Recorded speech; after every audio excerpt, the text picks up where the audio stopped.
Assalamualaikum warahmatullahi wabarakatuh dan selamat sejahtera kepada doktor dan rakan-rakan. So, bagi menyelesaikan tugas kami mendapat di SKP kata 1 jenasi asas pendidikan jasmani dan kesihatan. Okay, next.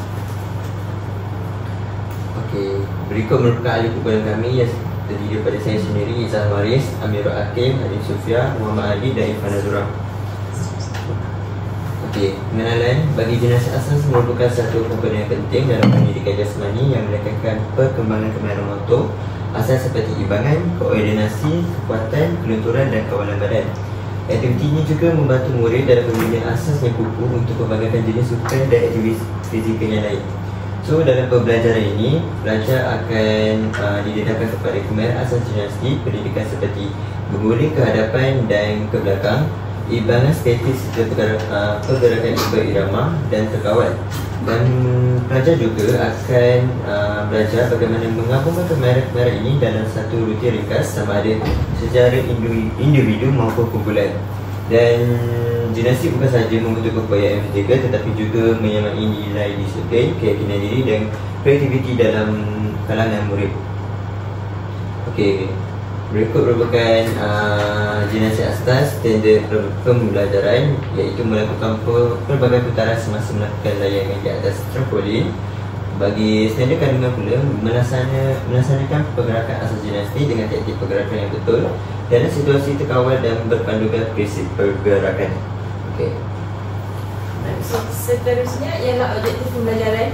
Objektif pembelajaran yang pertama adalah melakukan beberapa kemahiran asas gimnastik artistik dengan kawalan badan yang baik.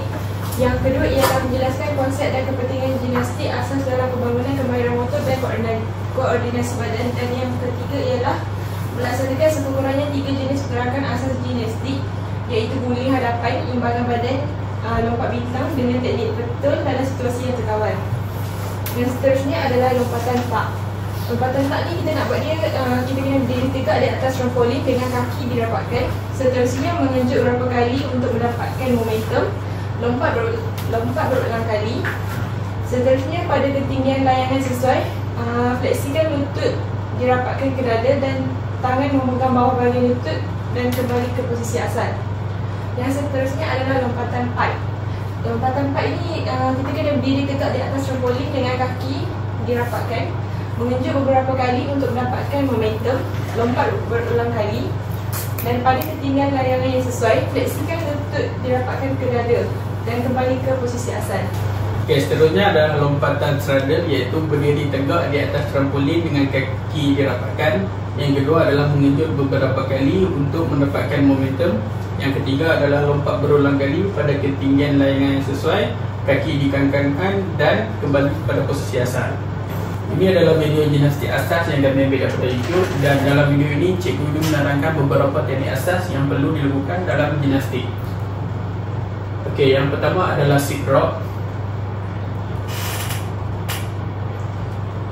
Yang kedua adalah back drop.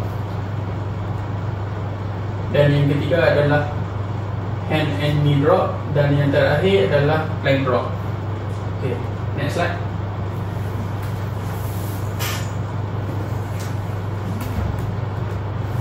Okey, ini adalah perancangan bagi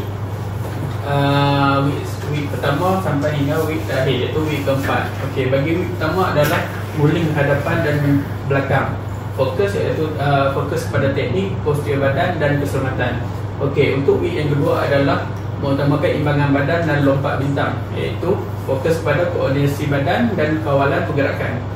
Okey, yang week ketiga adalah gunakan alatan kecil dalam aktiviti seperti gelung dan bola. Fokus kepada gabungan alatan dan pergerakan yang menggunakan gelung dan bola tersebut. Okey, untuk week keempat adalah rutin berpasangan atau kumpulan kecil.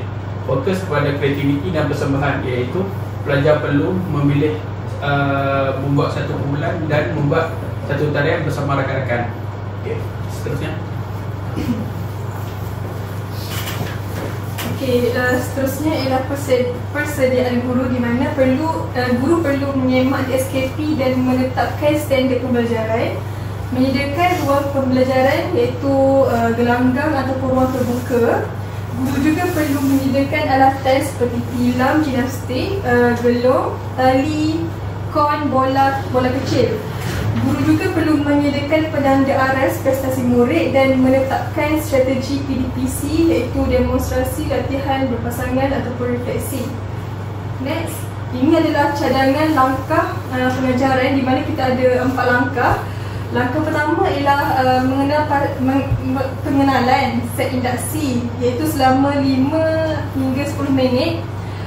Soal jawab ringkas tentang pengalaman pelajar dengan gimnastik, tunjuk video ringkas ataupun demonstrasi oleh guru, terangkan objektif dan aktiviti hari tersebut. So langkah kedua ialah aktiviti regangan dan pemanasan badan selama 10 minit, di mana latihan regangan dinamik dan statik dan fokus pada otot tangan, kaki dan teras. Langkah ketiga ialah aktiviti utama selama 25 hingga 30 minit dan langkah keempat ialah penutup ataupun refleksi 5 hingga 10 minit. Melalui soal jawab ke diri, apakah cabaran yang dihadapi, ulasan tentang keselamatan dan kawalan diri, dan galakkan pelajar untuk mencuba rutin di rumah tanpa risiko. Okay, next. Kesimpulannya adalah yang penilaian ni adalah MOOC pentafsiran pemerhatian guru semasa PDPC. Pada akhirnya setiap bila latihan tu dilakukan, ni adalah pemerhatian guru untuk menilai pelajar tu di tahap-tahap mana. Yang mungkin pada di awalnya pelajar di tahap yang pertama menguasai, dan semakin hari mungkin tahap pelajar tu berubah kepada tahap 4 adalah menguasai dengan baik. Okey, sekian, terima kasih.